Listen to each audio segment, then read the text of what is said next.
God's people not only need His mercy and compassion, but they also need His truth. And He is compassionate enough to give His truth.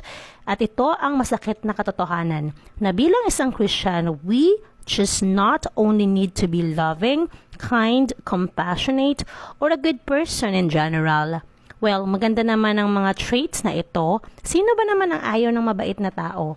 But it is not enough. Kasi as a Christians, we need to follow the truth. What kind of truth? Everything in the Bible. From God created a man and woman alone to wife submit to your husband. Iilan lang yan sa mga biblical truth na unfortunately tinitwist ng ating enemy sa ating society. But likewise, aanhin mo rin ang taong nag-o-obey nga sa truth, but napaka-unrighteous naman, ungrateful, unloving toward neighbors, impatient, walang kontrol sa bibig, and most likely evil. My point is that Christian living should always both in action, words, and thought. Hindi perfect, of course, kasi we are all sinners and only Jesus is perfect. But at least there's always an effort and progress to be a better person fitted for the kingdom of God. Okay, I might sound weird, but to become an spiritual person, dapat maging kakaiba tayo dito sa mundo. Kasi hindi naman tayo para sa mundo.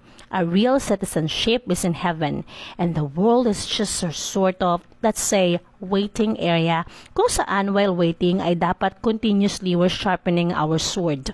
We are at war, a war between good and evil.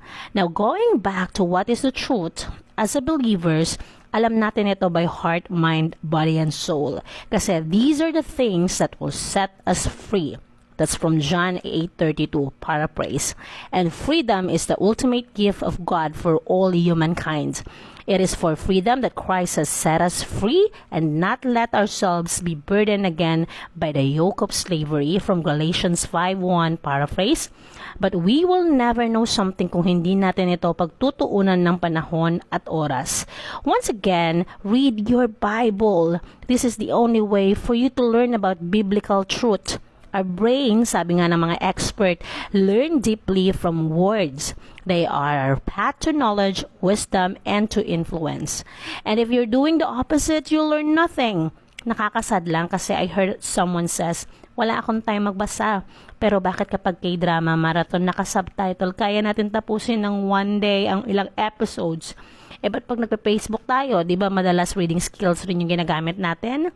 Well, I'm not here to judge you because I was totally that same person before.